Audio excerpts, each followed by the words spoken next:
So I'm going to record on this computer here. Okay, hopefully that works. And then I'm going to have to kind of figure out. It's looking really washed out on the screen, but I just brought this in to show you guys. This is a tonal study of what I'm going to basically demonstrate for you guys tonight. So the final assignment, I'm going to go over it, try to go over it as step by step as I can, and I'm going to record this in like just a few minute chunks. If I could get somebody to volunteer to sit up here and kind of help me pause the recording, could you do it? Okay, you'll be able to watch it from there. Get to watch TV. So basically what I'll do is I'm going to try to break this up into like, I don't know, 5 to 10 minute segments, you know? So if you can kind of help me kind of keep a track on the time, just make sure I'm not going overboard. Okay. Because usually when I do it in smaller segments, I could always piece it together into one thing, but I think it'll be easier for you guys to download and all that other stuff. So basically the final assignment is a cityscape.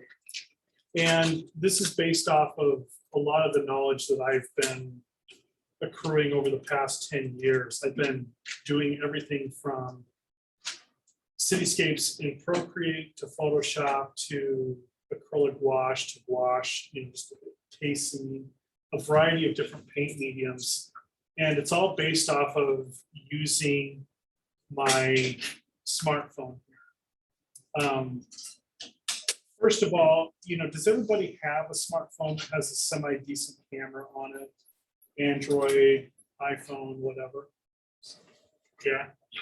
I mean, it used to be kind of an issue. I know it isn't so much now because this is pretty much like commonplace everywhere these days. But a few years ago when I was teaching and I gave out an assignment similar to this, it was kind of an issue because some people, you know, have flip phones. You know, it was kind of a little bit more of a gamut of what people have. Anyway, this is a really good camera to use because no one's going to pay attention to you. Everybody's got one. In fact, they pay more attention to you if you used an SLR and have like a bunch of lights and all your camera gear. You probably, you know, get mugged. You know, my friend got mugged in New York back in 1996 because he was like, it is all about the gear. You know, $1,500 worth of gear gone like that. Anyway. I digress. We're recording this, so I need to be a little bit more, you know, buttoned up here. But the book that I use a lot here, and you guys will be able to look at this. This is the second edition. You can find this on Amazon. You can find it, you know, most anywhere. This was a revelation to me. This guy here, his name is Rob Rupel. He's a concept designer and visual development artist who works out of LA. And he does a lot of other work too as well. He's done some work in publishing. He does a variety of different things, but this book that he did here, Graphic LA, is essentially a process that I was kind of doing independent of this book. And then when I found out about this book, it became like something that I recommend to almost everyone that I teach these sorts of principles to, because he really breaks it down. And I highly recommend this. He's got a blog that's way out of date, but it has a lot of really great information on it. And he's breaking things down as I see you all breaking down for this final assignment. Okay, so step one. Step one, have your smartphone. And part of step one is taking photo reference of your day-to-day. Okay, and what I mean by that is when I drive on Woodward and I'm heading home or I'm heading into CCS, I will photograph places that I've just been. Like, for example, I'll photograph what my travel looks like when I leave my studio that's on the border of Hamtramck in Detroit. I will photograph on Woodward Avenue. I usually take Woodward as opposed to I-75 just because I enjoy the drive a little bit more. And I get to observe things that some people might think is boring, but I find very interesting. For example, the corner of McNichols and Woodward, if anybody knows that area, a little bit seedy, but it makes for some really interesting photo reference that I can use later for painting. In fact, that's what I did for my show. And the image that you have here that's a little bit washed out on camera, that is, again, on Woodward, heading through Highland Park, looking off to the west or to my left side and seeing a gentleman just sitting there checking his phone in front of the gas station that, you know, either looked like it was ready to close for the evening or just was kind of, there weren't many cars there. So anyway, that's what this is based off of. So it's like, you know, what are some of the mundane things that you pass by every day and taking photo reference? It could also be a landmark. Let's say you want to, you know, you are downtown and you're near the Penobscot building. Maybe it's really highlighting the building itself or the people passing in and out of the building. Maybe you go to Campus Martius or Eastern Market and you take a bunch of photos in Eastern Market. When the vendors are out, they're starting to now, even though the weather's not so great today. They'll be out there with their different, you know, vegetables or flowers or whatnot, and take photos of people in the market. And a significant location like shed number 5, for example, in Eastern Market is a destination. You know, there's other destinations around Detroit or in the Detroit metro area that you can photograph as well. Personally, I'm a big fan of photographing the day-to-day, seemingly mundane, and commenting on that, but that's not necessarily what you have to do, it's just a suggestion. But it has to be a cityscape, and there's different times of day. For example, this image here from Rob Ruppel's Graphic LA, that is at the Golden Hour, right? Probably 5 o'clock, I'd say maybe 6 o'clock, depending on the time of year. That location is going to look very different on an overcast day. And I would, you know, what I would recommend you do is you get ready for this assignment. The first steps, again, taking your phone and photographing your chosen locations at different times of day, different types of weather conditions. In Michigan, if you just wait around one day, you'll get all the different seasons in one day, right? As the show goes. So just, you know, lean into it. The second step is, it's the editing part, right? When you are photographing reference, it's important not to think of it like you're just copying every little detail to the letter. If you're in that kind of mindset, you need to break yourself out of it, because this project is not about that. This project is about composition. This project is about color application, and it's also about value grouping, okay? So can everybody see this on the screen? Yeah. So these are basically the 3 value studies that I did of this image. In fact, this value study right here that I'm pointing to is actually a lot better than the charcoal study that I did. I did the charcoal study that's using Jasmine's recycled chalks. So it's not quite coming in through as strong, especially on screen. If you want to see, it's a very subtle image, and so you'll have to come up here and look at it in person. But these are just a couple of scenes. This was me driving up Woodward the other day, maybe about a week or so ago.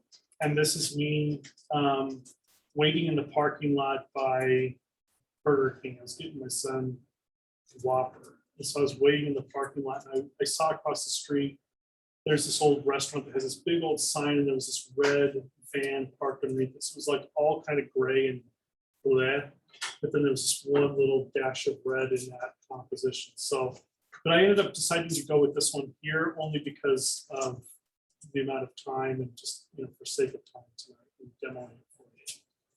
So this is the second step. So what I've done, I will take and see if this photo will actually look good in the video that we're recording, and maybe pause it for just a moment, and then we'll start back up. So this is the photo that I referenced when I did these 3 value studies right here that you see in my schedule. And as you can see here, there's a lot of detail in here that I didn't include, only because I'm in the study phase.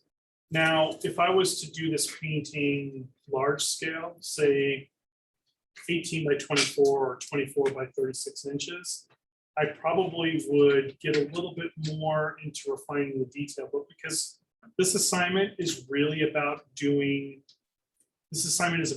studies almost, but maybe a little bit more finish to it, and we're working in a smaller scale, you're not going to want to get caught. That's one of the many reasons why you're not going to want to get caught up in detail. The other one is, how are you as an editor or a director? You're directing this image. There's things in here that you may include. There's other things in here that just don't really further the idea that you might be trying to convey. And is it worth it going in there and just kind of like, rendering every little thing because it's in the photo? You're missing the point of this assignment. You have to look at the big gestures of the piece. What are the big gestures, the overall gestures of the composition? How do you break down your photo reference into 3 values? This right here was especially challenging because it's one of those overcast Michigan days that we all love so very much in this great state of Michigan. So, but the things that I remember here, at least there's a couple of principles that I want to talk about here. If you look at the sky and you look closely at the street, even though the sky is overcast with a lot of clouds, it's still, even if it's not really noticeable, it's still going to be lighter in value than the street because it's the sky, it's your light source, right? And the time of day, I would say this is probably like, actually the 7:29 timestamp. That's what I love about these phones. So later in the day, not a strong light source, but again, I think of the principles. There's overall principles of landscape painting. Unless you're like deciding to do some plein air painting in the middle of a tornado in Indiana, most times the sky is going to be a lot lighter. Okay, even in semi-extreme sort of weather conditions that we get out here, that we all love. So this is the image right here. There's other images too that I could have chose from. I chose this for the sake of this assignment. I have one more in here that I will see if I can quickly pull up and share with you. It'll take me.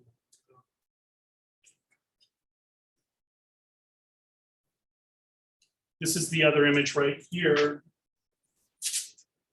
It's of, and you've probably seen this before, but it's the Pasquale restaurant that's on Woodward. I don't know if somebody owns the building, they're just sitting on it, but there's not been a restaurant there in a few years. But I kind of sit there and I wait for other actors, so to speak, to enter and exit the frame. And what I mean by that is a really fancy way, a really pretentious way of saying, I wait for the cars to pass by. But you never know. Some interesting person might walk through your frame. And the beauty of using these cameras on phones, one, the cameras are really developed well by now. And two, you can shoot as much as you want, relatively speaking. If you had a film camera, you were always limited by like, man, how many, you were always memorizing, at least I was, how many shots left did you have on that 35mm roll of film? And it was always just 1 or 2 short of a great picture. And that's what I love about digital technologies, you just keep shooting. So this right here was the other one that I did a little bit of design here. I'd like to do a little bit more to it. But I ended up I felt like this was just a little bit more interesting. So that's just an example of 2 things. For me, I could really bore you to death and show you so many photos that I've taken. I didn't take them for quite a while in the middle of the pandemic because I wasn't commuting as much, but I go through my phone and I've archived like at least 300 images of just similar sorts of scenes and things like that. So personally, I feel the more boring, the better, because you have to take the common and make it noble. And you never know where you're going to find inspiration. One of my mentors used to paint and draw tar trucks. You guys know what tar trucks are? It's kind of an old thing. It's all automated now with road maintenance and repair. But there were these little tar trucks that, they pay city workers to go and do in New York City back like maybe 50, 60 years ago. Now it's all kind of automated, especially out here. It's automated, usually with a crew. It's a big truck. It's all steam stuff like that, like covering up potholes and things like that. So anyway, but I use that as an example because that's something that's super boring that you don't necessarily find interesting that you can use. So again, step 1, shooting your reference, editing that down. Step 2 is doing your 3 value studies. Now, the question I got when we had the recording paused was, okay, well, I choose my image and can I go into Photoshop and convert it to black and white? You could do that, but what I would recommend is actually using your phone and doing it there. Save a copy of your image that you're choosing. What I would do before you settle on one image, you should have two images. And I'm going to be pretty strict about this. This has to be either a landmark or it has to be, photo reference that you shoot in your day-to-day. The seemingly boring, how do you make the mundane interesting? Okay. The more people that are interacting in your frame, but but look at it like the shape design here, right? So I could just simply go in here into my iPhone. I could save a copy of this.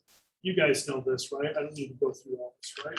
You could basically go in here, convert it to grayscale. I would make a copy of the image first, convert it to grayscale, and then find a way to print it out, or just turn off the sleep mode on your phone and use that as your reference point when you knock out these three value states.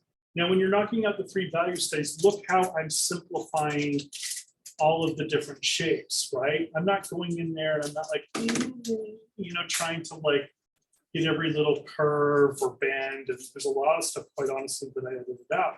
I edited out, even though I probably have this in my finished bridge cards, snacks, drinks, milk, and bread, and the little bright lights there. That's going to be my little accent within the entirety of all the grayed out, so to speak, imagery.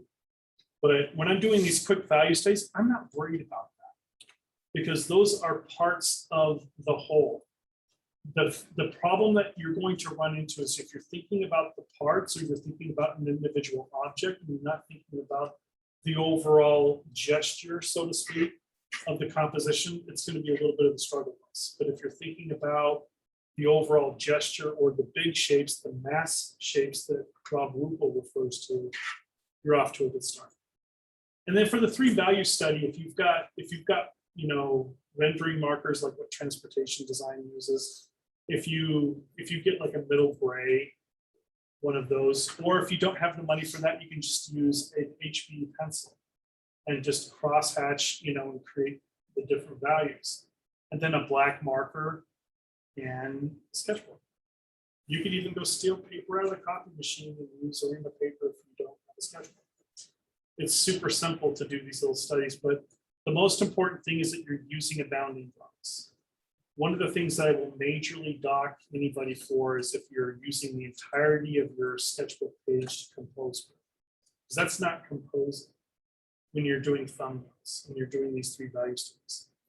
Give a guesstimate. The finished size of this piece is semi-important. Basically, the largest I would like for you to go would be 11 by 14. The smallest you can go is 5 by 7. And I bought these little gesso boards. You don't have to buy these, but I bought this to demonstrate on tonight because I love being on the surface. If you buy these unmounted, 5 by 7, it's not going to break the bank. Usually when they have like the little frame or the cradle, as I call it, behind them, that's when they're super expensive. But the surface is really great. That's what I did this value study I'm going to give to Jasmine tonight as part of the thesis. So you can go 5 by 7. You don't need to go paint edge to edge. If you feel like you need that, great. But working on this gesso board or something similar, 5 by 7, and the largest you can go is 11 by 14 on a panel. Okay. Now there's different panels. If you don't have enough money to get this, you can buy a masonite panel at the bookstore. I've got gesso. I can show you how to gesso that panel. But you shouldn't have to worry about that because before you even get there, don't jump ahead. Don't jump the guns, they say. You should be doing this and making the really important choices of shooting your reference and editing down information in your composition in the three value studies. So the 11 by 14, should we do a 1 inch border in? I'm not so so the question is, if you do 11 by 14, am I really particular about you having a 1 inch border or not? Yeah. I'm not particular about that. Like if you want to paint edge to edge on a panel that's 11 by 14 or 5 by 7, that's fine. If you want to leave a little bit of space, personally, I don't like painting a perfect rectangle. I like, if you see my paintings at my current show, or if I've posted some of them on my Instagram, you see that I'm not really, I honestly don't care about like that as long as the presentation is nice. Do you need to pause this? Yeah. The question I got when we paused the recording is it okay if I tape like a 1-inch border on the edges of a panel that measures, say, 11 by 14? That's fine. I don't have an issue with that. But the one thing that I want you to consider before you really fixate on doing it that way is look at the proportion of what your phone photographs. Okay. Right. If you just eyeball it, you'll be able to tell right away whether that proportion, if you tape it in on that border, you might ruin the composition of the proportions that you're going for. Does that make sense? Yeah. So first and foremost, make sure that if you do that, that it serves you well with what you're planning to do with your composition. Okay. I'm being flexible on this one because this is the final hurrah. We're in the final stretch. And I'm going to be very particular. I want you all to photograph reference. I want you to have at least 2 winners. So that might mean like you photograph 20 images. You might be in the same spot photographing people walking to and from, and someone really interesting with like, maybe it's a gray day and somebody walks into the composition with a yellow jacket. And you're just like, whoa, that's the accent, the color accent that you're going to use for an otherwise grayed out composition, so to speak. So I want you to really take your time and photograph. I want you to, if you're not checking out Detroit, you're checking out your local area, wherever that might be. But I would challenge you to try. I mean, if you were to walk around here, you want to walk around at a good time of night. You don't want to do it too late. You have to, go in a group, but go check some things out and go and explore something that you haven't before.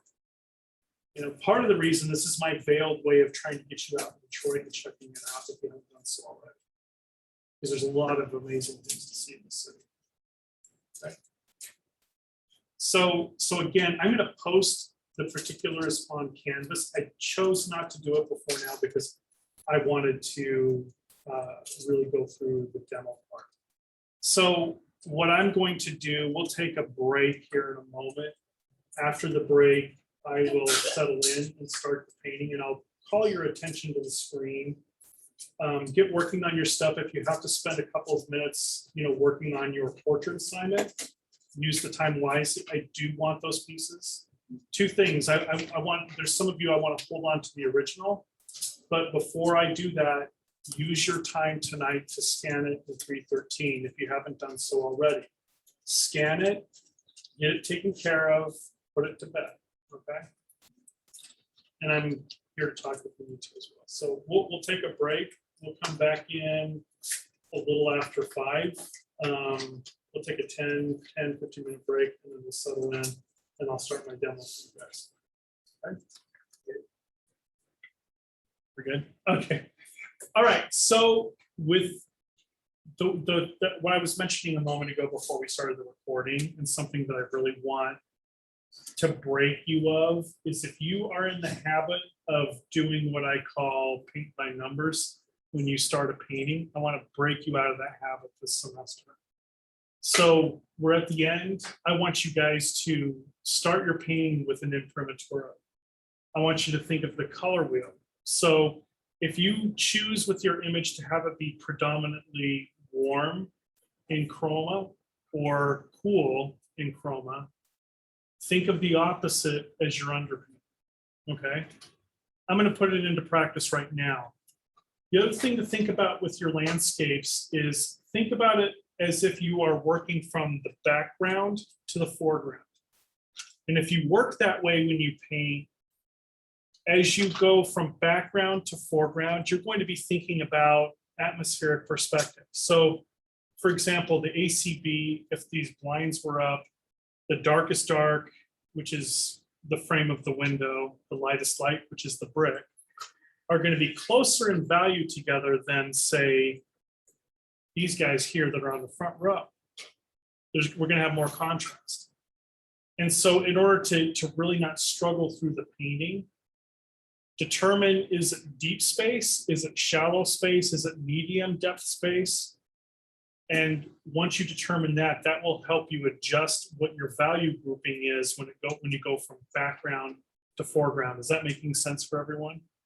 So if I'm working from the background, I'm working with the largest to the smallest. It's like, again, it's the Tintoretto quote, start like a giant, you finish like a jeweler, okay? Think of the large masses, think of the large shape designs or shape language before you think of the small language. Now, if I go back to this image here, and sorry for the blurriness, but if I look at this image on my phone here, where I'm following with my finger, that is like one big dark mass. But I can create other things within there. You see the pump for the car, the gas pump right there. We know that the local color of that gas pump is white. But in the context of this image, it's going to be probably like I'd say I would mix ultramarine blue with a little bit of burnt umber. You know, it's going to be lighter in relation to this dark mass shape, but it's not going to be white. And again, when I've talked to some of you and you talk about highlights, don't think of highlights, think of midlights, or think of highlights in relationship to what is surrounding it. Because, you know, if you don't think of that, if I put a white gas pump in that dark shape and it was like titanium white without any kind of color bouncing back into it, it's not going to look, especially if I'm trying, even if I'm doing something that's stylized, it's not going to look, because I'm not applying my color theory knowledge. Is that making sense? That is the small part that is part of the larger whole, or the bigger shape that is, okay? That's under this awning at this gas station. Okay, so I'm going to quickly block in the background or the imprimatur or the underpainting. So I'm going to use a CAD red light. In fact, I think I might even mix it on this palette here because I want to leave enough space for the grays and blues that will be on top of it. And I'm going to use a little bit of cadmium yellow in here. I'm just doing a quick underpainting, and I'm going to put a bit of yellow ochre in here to kind of neutralize it a little bit, so it's not so like burn your eyelids or burn your eyeballs orange, okay, which is a very scientific color. So I'm going to put this down here. I'm not going to worry too much about how smoothly I apply this underpainting. I'm just going to quickly block it in. And again, you know, the way I work, and it's part of just my own work process, the way I like to work is I don't necessarily go straight, I don't go edge to edge with my painting. I don't enjoy working that way. I like to kind of have this like sort of border that feels like an old Degussa type or something like that from the 19th century or early 20th century or something along those lines. I'm also trying to get interesting, weird shapes as I drag my brush along the surface of the panel. And again, I'm not too worried about this being even. I mean, there's some dark spots, there's some lighter spots, it doesn't matter. I'm just going to get this like blocked in so I have the underpainting. Now, one thing I forgot to do is get the hair dryer. But the next step I do here is I'll hair dry this, and then I will put down the largest shape in the composition, which is essentially the sky and the ground plane. And after that point, I'll let you guys get back to what you're doing, and then I'll call your attention at a later point. So let's pause now. I'll hair dry this and then we'll. So now that I have my imprimatur or underpainting dried, I'm going to now look at both my value study, and you know, in this case, looking at this image right here, and I'm going to compare that with my photo reference here. It's a little bit reflective, but you can really see here on the screen with this webcam how it pushes the contrast just a bit more. but it also kind of helps me see that this area down here is indeed a bit darker than the sky, even though the sky is a little bit dull, more dull in real life than on camera as it's shown. So I'm going to look at that, and I'm going to determine what is this largest color that I'm going to block in here. And then I'll block in the second color or value down here, and then I'll just call your attention as I'm working at the appropriate time so that you guys can work on your stuff. So it's having a hard time focus. So I'm just going to leave that here, and I'm going to figure out what to do for that color. So I'm going to try to I'm going to look at a couple of different colors here. I'm going to mix a little bit of kind of like a primary blue. So I'm going to dip here in both the ultramarine and the phthalo blue. And I'm just going to start kind of mixing to see. I'll put a little bit of the burnt umber in there to neutralize that.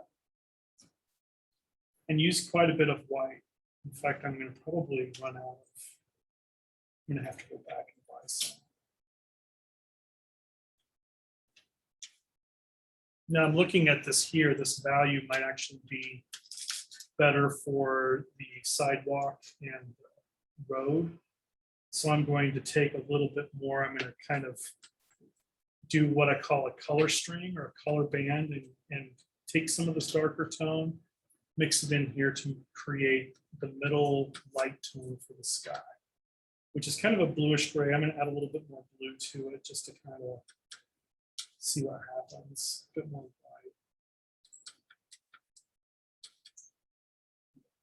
A bit more of the neutralizing dark.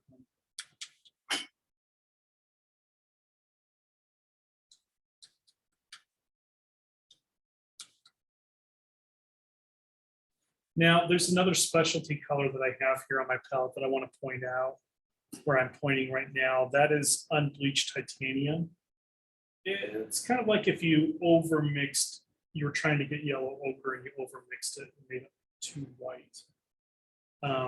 It's kind of nice. It's a little bit dulling, and I kind of like to use it when I'm mixing some of my grays. So I kind of feel like this is a good middle to darker tone for the sky, which when I look at this and I kind of squint, this value here is the same as that value. So I'm going to darken this up when I block in the ground plane. But I'm going to quickly kind of block this in here. And you can kind of see it's a little bit contrasty on the screen. It's a little bit more subtle. And I just sadly don't know how to adjust that. But I'm essentially just going to quickly block this in. I'm kind of allowing some areas of this orange or cadmium orange color to like see through. It just, I like the effect that it does on the viewer's eyes. And I'm just going to cover this kind of, I'm not going to be too precise with it. I'm pretty much going to cover the entirety of the picture plane.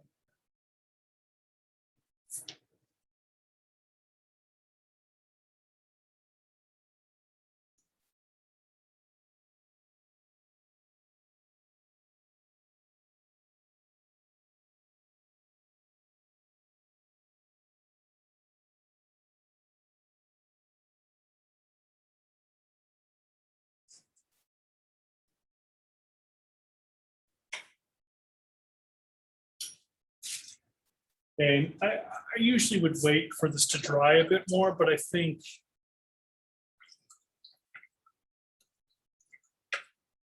and I might actually adjust this value a little bit later. It's looking a little bit, it looks really blue on screen and it's a little bit more gray. What I'm viewing is a little bit more gray, but we'll see where it goes. And I'm now going to determine where this ground plane is, and I'm going to mix this tone here just a bit darker in value. So I'm just going to start off by mixing from both the phthalo blue and the ultramarine blue. I'm going to add a little bit more of the burnt umber. A little bit dark, it'll kind of mix, it'll kind of dry just a tad bit darker. That's the one drawback of Liquitex acrylic or acrylic wash is that you have to kind of accommodate for that weird, like drying 10 to 20% darker. And that's something that I kind of was just holding back getting into too much with you earlier in the semester because I thought that maybe they made those adjustments for the acrylic wash, but I don't think.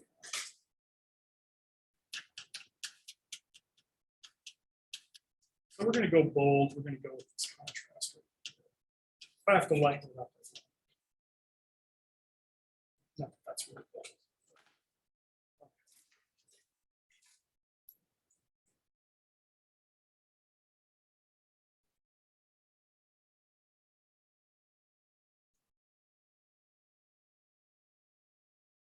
I sometimes would dry this with the hair dryer, but honestly, for sake of time and everybody back to what they were working on, I'm just gonna come up with this.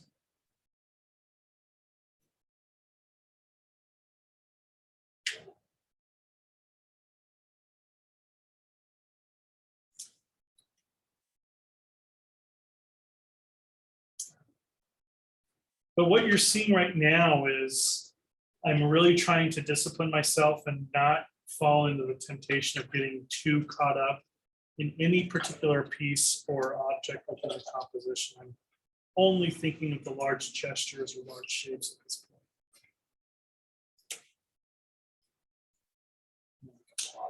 I'm going to hair dry that, and then I'm going to shoot. As we're working, I'm going to be at this stage, due to the size of the piece and everything, I'm going to try to lay it down flat for everybody to see, but there might be moments where you're not getting a clear view of it. I'm just warning you right now.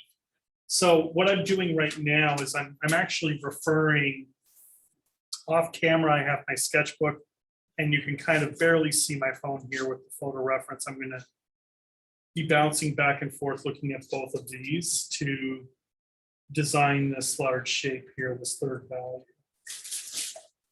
And I'm just going to jump right into it.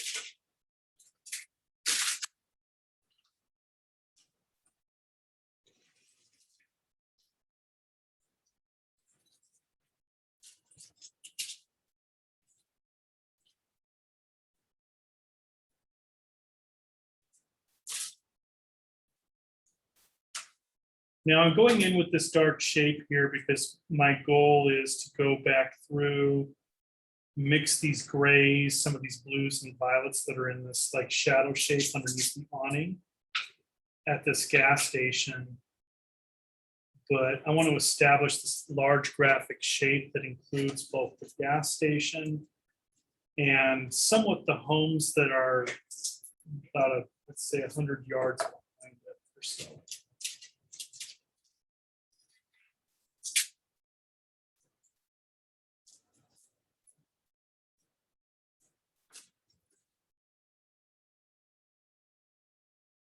I'm trying to get somewhat precise, but I'm not worried about being too precise at this point, only because I know I can go back and I can make adjustments later.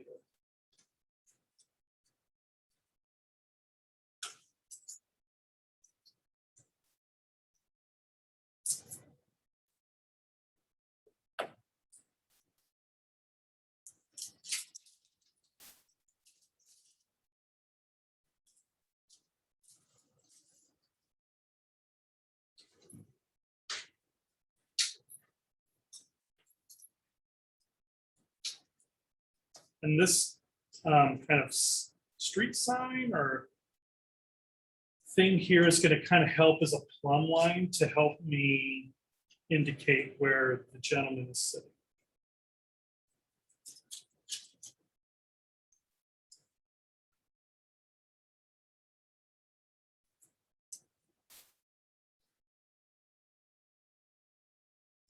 And I'm using this number, let's see, number 2 script liner brush, which I can use it in a bunch of different ways. I like its extra long,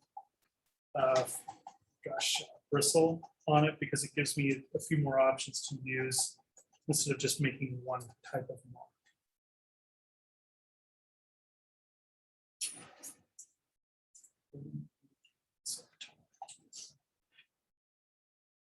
challenge with working at this size is you almost have to treat it like a study.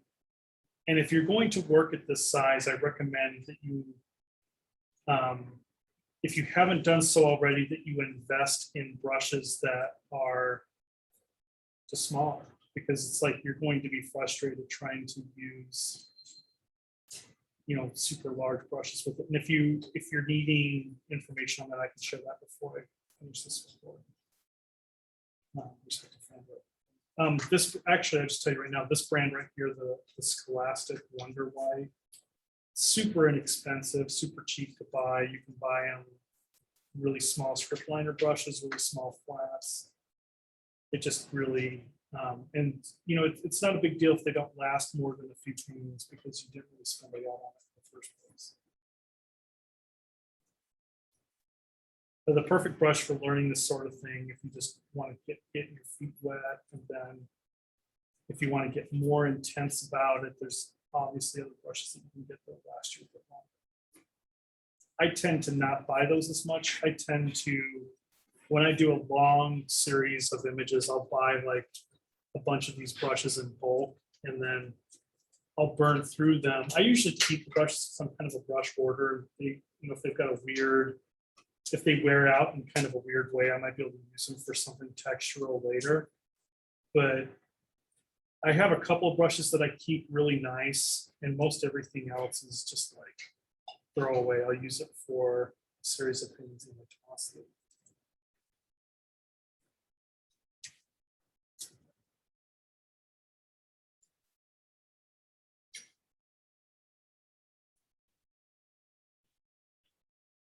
So now I'm going to get into some more of the, in fact, we need to for the hood of that car. One of the things I have to honestly admit is I'm not the best at rendering cars, but that's something I'm trying to work on.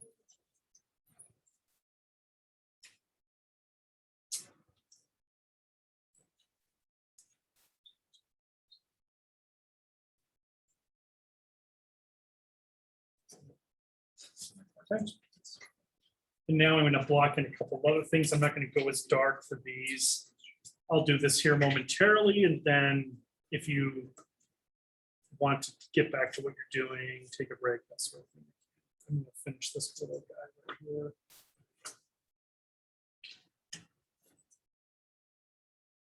I'm getting a little bit more out of the 3 value kind of initial block in. And I'm going to indicate this fence in the background.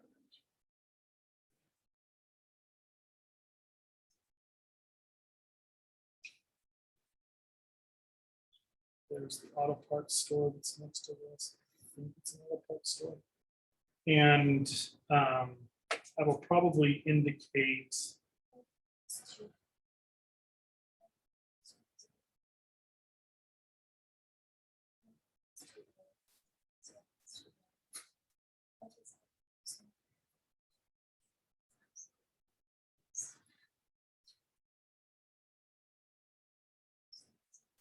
so you can see very quickly how I'm blocking this in. I will call your attention to like the car area and other things in a moment, but I'll just call your attention when if it's interesting enough. I'm going to keep going.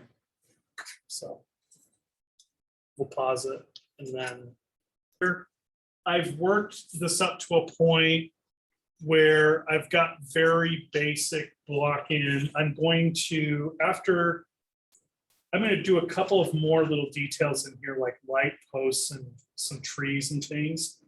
But after the break, I'll go in here and I'll do a little bit. I'll add a punch of orange in here and white, but it's going to be mixed in relation to the blues. And that's when I'll call your attention again, but that'll be after the break.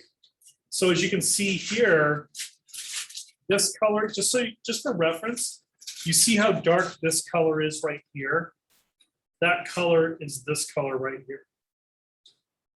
There's a total mind freak, where you're like, what's going on? How does that even work? You can make any color like vibrant or dull depending on what's surrounding. it's all relative, and you just have to get in there. Anytime you isolate a color against a white background, it's going to dramatically shift and change the properties of that color. But when you place it within context of a painting, it works out really well. And the bigger lesson to learn here is value grouping, light to dark.